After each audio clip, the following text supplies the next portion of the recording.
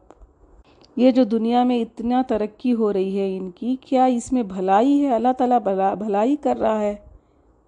کیا یہ اللہ کے طرف سے ہے؟ اللہ راضی ہے ان پر؟ ابو جہل کی، ابو لہب اور عتبہ بن شیبہ، یہ سارے لوگ بہت فخر میں تھے کیونکہ ان کے پاس مال تھا، بیٹے تھے۔ تو اللہ تعالیٰ کا سوال ہے، کیا یہ آزمائش کو انعام سمجھ رہے ہیں؟ نساریو کہ ہم جلدی کر رہے ہیں، لہم ان کے لیے، فی الخیراتی بھلائیوں میں، بلکہ لا یشعرون نہیں وہ شعور رکھتے۔ تو اصل چیز کیا ہے؟ ہم جلدی کر رہے ہیں ان کے لیے بھلائیوں میں، ہم ان کو بھلائیاں دے رہے ہیں۔ ایسا نہیں کہ اللہ ان سے راضی ہے، لیکن اللہ تعالیٰ ان کو دیتا جاتا ہے، دیکھتا ہے اللہ تعالیٰ کہ یہ انسان کہاں تک جائے گا۔ تو ان کو پتہ ہی نہیں ہے کہ یہ اللہ کی پکڑ ہے۔ جب دنیا میں بہت ساری نعمتیں ملتی ہے انسان کو تو وہ اپنے آپ کو صحیح سمجھتا ہے۔ تو یہ آزمائش ہے، اس کو سمجھنا ہے انسان کہ یہ نعمت ہے، یہ آزمائش ہے، میں اس سے اللہ سے نزدیک ہو رہا ہوں یا دور جا رہا ہوں۔ اگر دور جا رہا ہے تو پھر وہ آزمائش ہے۔ تو مال سے، بیٹوں سے غفلت آ جاتی ہے انسان کے اندر۔ تو جو بھی نعمت ہمیں ملی ہے تو ہمیں چیک کر لینا ہے، ہم اس نعمت کو لے کے اللہ سے دور ہو رہے ہیں یا اللہ کے قریب جا رہے ہیں۔ اگر قریب جا رہے ہیں تو وہ انعام ہے، اگر دور جا رہے ہیں تو یہ آزمائش ہے۔ کبھی غفلت نہیں کرنی اس سے۔ یہاں پر کیا کہہ رہا ہے اللہ تعالیٰ؟ نہیں وہ شعور رکھتے، ان کو پتہ ہی نہیں ہے، وہ چلے جا رہے ہیں۔ اذان کی آواز سن کے گاڑی نہیں رکتی، بیوی فون کرتی ہے اور کہتی ہے کہ بچوں کے لیے آج آئس کریم لے کر آؤ، تو گاڑی رک جاتی ہے۔ تو یہ کیا ہے؟ یہ شعور نہیں ہے، کیا کر رہے ہیں پہلے سے ہی پتہ ہے، فکس کرا ہے اپنے آپ کو کہ کون سی چیز کرنی ہے، کون سی چیز چھوڑ دینی ہے۔ تو اس کو کہتے ہیں شعور۔ قتادہ رضی اللہ عنہ نے فرمایا تھا، انسان کو مال اور اولاد سے نہیں پرکھو، ایمان اور نیک عمل سے پرکھو۔ ابن کثیر میں آتا ہے، اللہ تعالیٰ جس سے محبت نہیں کرتا اسے بھی دنیا دیتا ہے، اور جس سے محبت کرتا ہے اس کو بھی دنیا دیتا ہے، لیکن دین اسے دیتا ہے جسے وہ محبت کرتا ہے۔ تو کبھی بھی کسی کافر کو یا گنہگار کی نعمتوں کو دیکھ کے حسرت نہ کرے، کبھی یہ نہیں سوچے کہ اللہ نے اس کو کتنا دیا ہے، کیوں دیا ہے، ہم تو ایمان والے ہیں، ہمیں تو کچھ نہیں دیا، تو یہ غلط ہے۔ کبھی ایسا نہیں سوچنا ہے، دعا کرنی ہے اللہ کی نعمتیں اس کی رضا سے ملے، کیونکہ ہمیں نہیں پتہ ہمارے پاس جو بھی ہے وہ اللہ تعالیٰ نے آزمائش کے طور پر ہمیں دیا ہے یا پھر راضی ہو کے ہمیں دیا ہے۔ خوشحالی کو کبھی اللہ کی رضا نہیں سمجھنا ہے۔ ہمارے گھروں کو دیکھ کے ھذا من فضل ربی تو کہہ دیتے ہیں ہم، اللہ کے فضل سے ہے یہ، لیکن ہمیں نہیں پتہ یہ ھذا من فضل ربی ہے یا ھذا بلاء من ربی ہے، آزمائش کے طور پر یہ دیا ہے ہمیں یا اس کا فضل ہے، ہمیں نہیں پتہ۔ تو ہمیشہ ڈرتے رہنا ہے اللہ تعالیٰ سے، کبھی غافل نہیں ہونا۔ اِنَّا بے شک الذین وہ جو ہم وہ من خشیتی خوف سے، ربہم ان کے رب کے، مشفقون ڈرنے والے ہیں۔ اب یہ دوسرے کردار ہیں، اللہ تعالیٰ ہمیں بھی ایسا بنا دے۔ تو یہ لوگ کون ہیں؟ اللہ تعالیٰ کے خوف سے، خشیتی میں، خوف میں کیا ہوتا ہے؟ محبت بھی ہوتی ہے، ان کے رب سے ڈرنے والے ہیں۔ تو ان کو خوف ہے، ایک غم ہے، کس چیز کا؟ کہ اللہ تعالیٰ مجھ سے محبت کرتا ہے یا نہیں، جس سے میں محبت کرتی ہوں وہ محبت کرتا ہے یا نہیں، یہ ہوتا ہے شفقت، اللہ کا ڈر۔ تو یہ جس کسی کو بھی ہوتا ہے وہ نیکیوں میں دوڑ لگاتے ہیں۔ شفقت کا اصل معنی کیا ہے؟ جب سن سیٹ ہوتا ہے تو کیا ہوتا ہے، بہت سارے رنگ ہوتے ہیں آسمان میں، تو یہ اس کو کہتے ہیں کئی رنگ۔ تو اللہ کے سامنے کھڑے ہونے کا ڈر، اللہ کے ناراضگی سے ڈر۔ تو دنیا میں کوئی اگر بے خوف رہے گا تو آخرت میں وہ خوف میں ہوگا، اگر دنیا میں کوئی خوف سے رہے گا تو آخرت میں بے خوف رہے گا۔ والذین، اور وہ جو ہم وہ بآیاتی، آیات پر، ربہم، اپنے رب کی، یؤمنون، وہ ایمان لاتے ہیں۔ اور پھر کیا ہے، اور ایک بات کیا ہے ان کی، یہ رب کے آیتوں پر ایمان لاتے ہیں، ہر بات کو مان لیتے ہیں، کوئی شک نہیں کرتے۔ والذین، اور وہ جو ہم وہ بربہم، اپنے رب کے ساتھ، لا یشرکون، نہیں وہ شریک کرتے، اور کسی کو اللہ کے ساتھ شریک نہیں کرتے۔ مومن پہچانتا ہے، ایک اللہ کو پہچانتا ہے اور اسی کی اطاعت کرتا ہے۔ شریک نہیں ٹھہرانے کا کیا مطلب ہے، اللہ کا حکم ماننا۔ ہم بھی نہیں ٹھہراتے کسی کو بھی، کسی بت کے سامنے ہم سجدہ نہیں کرتے، کسی کے سامنے ہم نہیں جھکتے، لیکن یہاں پر کیا مطلب ہے، شرک کا نہیں کرتے کا مطلب اللہ کی ہر حکم مانتے ہیں، اللہ کی اطاعت کرنے والے، اپنے آپ کو، اپنے نفس کو، اپنے خواہشات کے آگے جھک جاتے ہیں، کبھی لوگوں کے آگے جھک جاتے ہیں، کبھی لوگوں سے ڈر کے کچھ ایسا کام کر لیتے ہیں، یا پھر ریاکاری بھی ایک شرک ہے، دکھاوے کے کام کرتے ہیں، لوگوں کے سامنے شو آف کرنا، یہ بھی شرک ہے۔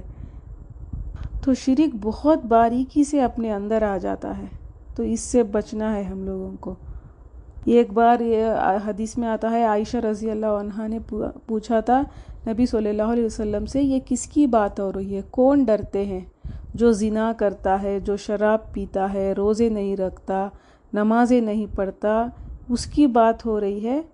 تو نبی صلی اللہ علیہ وسلم نے فرمایا تھا، اے صدیق کی بیٹی صدیقہ۔ تو یہ نبی صلی اللہ علیہ وسلم کی محبت تھی، بیوی کے باپ کو عزت دینا اسلام میں ہے۔ تو انہوں نے بڑے پیارے انداز سے کہا، یہ وہ لوگ ہیں جو روزہ رکھتے ہیں، نمازیں پڑھتے ہیں، نیک کام دوڑ دوڑ کے کرتے ہیں، پھر بھی اللہ سے ڈرتے ہیں، اللہ کے ناراضگی سے ڈرتے ہیں، قبولیت سے ڈرتے ہیں، قبول کیا ہے یا نہیں اللہ تعالیٰ، اس بات سے ڈرتے ہیں۔ یہ وہ لوگ ہیں اللہ کے سامنے نیکیاں کر کے بھی اللہ کے سامنے کھڑے ہونے سے کانپتے ہیں، ایسے لوگ ہیں یہ۔ والذین، اور وہ جو یؤتون، دیتے ہیں، ماں جو کچھ آتو، وہ دیتے ہیں، وقلوبہم، جبکہ دل ان کے، وجلۃ، ترستے ہیں، انہم، کہ بے شک وہ، الی ربہم، طرف اپنے رب کے، راجعون، لوٹنے والے ہیں۔ اور یہ لوگ کون ہیں، زیادہ خرچ کرنے والے، بہت کچھ دیتے ہیں، اتنا دینے کے بعد بھی ان کے دل ڈرتے رہتے ہیں، کبھی چھپا کے دیا، کبھی دکھا کے دیا، احسان نہیں جتایا، ریاکاری نہیں کی، بس دیتے گئے، نیکیوں کے لیے جلدی کرتے ہیں، نیکی کا موقع آیا فوراً کر لیا، کیونکہ ان کو یقین ہے لوٹنے والے ہیں وہ اللہ کی طرف۔ اولئک، یہی لوگ ہیں، یسارعون، وہ جلدی کرتے ہیں، فی الخیرات، بھلائیوں میں، وہو، اور وہی، لہا، ان کے لیے، سابقون، سبقت کرنے والے ہیں۔ یہی بات ہے، یہ لوگ آگے بڑھ کے نیکیاں کرتے ہیں، جلدی کرتے ہیں نیکیوں میں، جیسے ہی موقع ملا فوراً کر لیا۔ تو اسی لیے ہمیں بھی ایک سبق ہے، جب بھی اگر کوئی نیکی کا خیال آئے اس کو فوراً کر لینا ہے، کیونکہ بعد میں پھر شیطان اس کو بھلا دیتا ہے، پھر بعد میں وہ کام اگر ہم نہیں کریں گے تو پھر ہمیں ہی خسارہ ہے۔ اس لیے جیسے ہی نیکی کا خیال آئے فوراً کر لینا ہے، اور اس کا اجر بھی زیادہ ہے۔ اور یہ لوگ کون ہیں، سبقت کرنے والے، فوراً سب سے پہلے کام کرنے والے۔ دنیا میں چاہے ہم لوگوں کو ایسا دکھے کہ یہ پیچھے ہیں دنیا کی ترقی میں، لیکن جس کا زندگی کا مقصد ہی یہی ہے کہ وہ نیکیوں میں آگے جانا ہے، اللہ کا حکم مانا ہے، تو پھر آج چاہے وہ پیچھے رہیں، بعد میں وہ آگے چلے جائیں گے۔ ولا، اور نہیں، نکلف، ہم تکلیف دیتے، نفساً، کسی نفس کو، الا، مگر وسعہا، اس کی وسعت کے مطابق۔ ولدینا، اور ہمارے پاس کتابن ایک کتاب ہے، ینطقو جو بلاتی ہے بالحقی ساتھ حق کے، وہم اور وہ لا یظلمون نہ وہ ظلم کیے جائیں گے۔ جس کے پاس جتنی استطاعت ہے اتنی ہی پوچھ ہوگی۔ ذہنی طاقت کسی کی سلو ہے تو اس کو اتنا ہی پوچھا جائے گا۔ کوئی گاؤں میں یا ریگستان میں کہیں پڑا ہے، اس کو بس کچھ نہیں پتا، صرف ایک رب ہے، رب کا نام پتا ہے اور کچھ نہیں پتا، تو بس اس کو اتنا ہی پوچھا جائے گا۔ اللہ تعالیٰ کوششیں دیکھتا ہے۔ کسی کی صحت ٹھیک نہیں ہے، وہ کھڑا ہو کر نماز نہیں پڑھ سکتا، تو اس کو نہیں پوچھے گا اللہ تعالیٰ کہ کھڑے ہو کے کیوں نہیں نماز پڑھی۔ لیکن اللہ تعالیٰ کو پتہ ہے کس کی کتنی کیپیسٹی ہے۔ ہم اگر 4 گھنٹے اللہ کا کام کر رہے ہیں، اللہ کے دین میں کچھ محنت کر رہے ہیں، ہفتے میں 4 گھنٹے، اس کو پتہ ہے کہ ہم 40 گھنٹے بھی کام کر سکتے ہیں، تو اس کا جواب دینا پڑے گا۔ اللہ تعالیٰ پوچھے گا کہ کیوں نہیں کیا؟ دنیا کے کاموں میں تو تھکتے ہو، جب تم کر سکتے ہو تو کیوں نہیں کیا؟ اور جو بھی ہمارے عمل ہیں سب کچھ کتاب میں لکھا ہوا ہے۔ یہاں پر کتاب سے کیا مراد ہے؟ ہمارا اعمال نامہ۔ ہمارا اعمال نامہ ہمارے ساتھ ہے، اور اللہ تعالیٰ کو سب پتہ ہے کس کی کتنی طاقت ہے، اور یہ اعمال نامہ ساتھ حق کے ہے، اس میں کوئی گڑبڑی نہیں ہے۔ یہ سچی کتاب ہے، یہ حق ہے، یہ صرف سچ بولتی ہے۔ ہر زمانے میں، ہر حالات میں، کون سے ماحول میں، کب ہم نے کیا کیا تھا، وہ ہمیشہ ہمارے ساتھ ہے، اور وہ صرف ایک کتاب کے ٹائپ میں پیش نہیں ہوگی، اس کی آواز بھی ہوگی، اس کا ایک ٹیپ ریکارڈر ہوگا جو وہ اعمال نامہ کہے گی کہ ہم نے کیا کیا کیا ہے، اور یہ لکھا ہوا بھی ہوگا، ہمارے گلے میں ایک کتاب بھی ہوگی۔ تو کیا پتہ چلتا ہے؟ اللہ تعالیٰ یہ نہیں دیکھے گا کہ کیا کیا ہے، یہ نہیں پوچھے گا کہ کیا کیا ہے، کیا کر سکتے تھے، کیا نہیں کیا، یہ دیکھے گا اللہ تعالیٰ۔ تو ہمیں صحیح سمجھ دے اللہ تعالیٰ، ہم اپنے آپ کو سمجھیں کہ ہم کیا کر سکتے ہیں، اور ہم اللہ تعالیٰ کے رضا کے کاموں میں وقت گزاریں، اور اللہ تعالیٰ ہمارے وقت میں برکت دے، ہمیں صحت دے، ہم بھی بھاگ بھاگ کر نیکیاں کرنے والے ہوں، سابقون اولین ہوں۔ آمین۔ سبحانک اللہم و بحمدک، نشہد ان لا الہ الا انت، نستغفرک و نتوب الیک۔ السلام علیکم ورحمۃ اللہ وبرکاتہ۔